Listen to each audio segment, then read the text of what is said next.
C'est à l'origine un projet qui est né en 2023, si je dis pas de bêtises, avec montage autour du programme Havre de paix pour la Loute d'Europe. Donc un projet un petit peu plus global et les GPN en un an de l'an dernier, donc promo 2024, ont construit cette mare. Et les GPN de cette année, en un an, donc la promo 2025, ont pris la continuité du projet et l'ont enrichi avec un diagnostic un peu plus global de la parcelle autour de la mare et une notice de gestion qui a été faite qui a permis d'arriver à la réalisation de tous ces petits micro-habitats favorables à l'expression de la biodiversité sur la parcelle. Donc nous avons une convention avec la mairie de Brissac et les promotions de GPN donc du coup sont amenées à suivre la mare et faire des préconisations de gestion.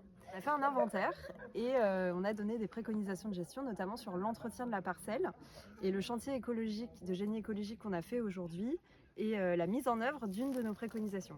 Alors ici on a un gîte à herpétofaune, donc c'est tout bêtement un pierrier avec un amas de branches d'abord tout en bas et puis ensuite on a recouvert avec des pierres en faisant attention à ce qu'il y ait assez d'interstices pour que les animaux puissent venir dans le pierrier. Et donc c'est plutôt destiné aux lézards osselets, à la couleuvre d'Esculape qui sont présents autour du site. Et puis pourquoi pas au triton marbré par exemple, qui va profiter à la fois de la mare, de la forêt et puis également de ce gîte pour s'abriter. Parmi les préconisations de gestion qu'on a mis en place après avoir fait le diagnostic, c'était de débroussailler une partie de la parcelle avec la présence d'un certain nombre d'espèces comme le genêt scorpion et le genévrier K des communs. L'idée c'était d'un peu d'épurer tout ça pour essayer d'endiguer cette dynamique d'embroussaillement.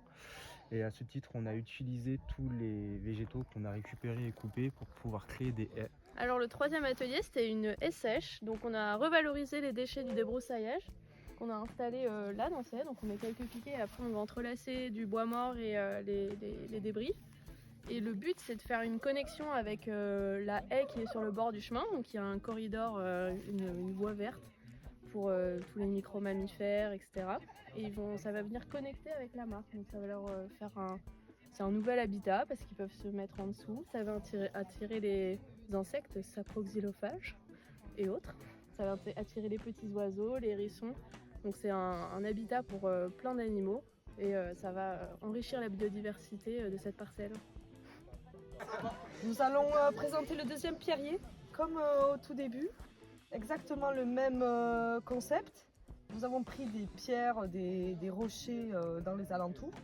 Nous avons entassé sur une base de branches de bois mort pour laisser un espace pour la faune. Et ensuite, nous avons entassé jusqu'à un niveau d'1,50 m pour surtout le taxon herpéto, pour les amphibiens et les reptiles.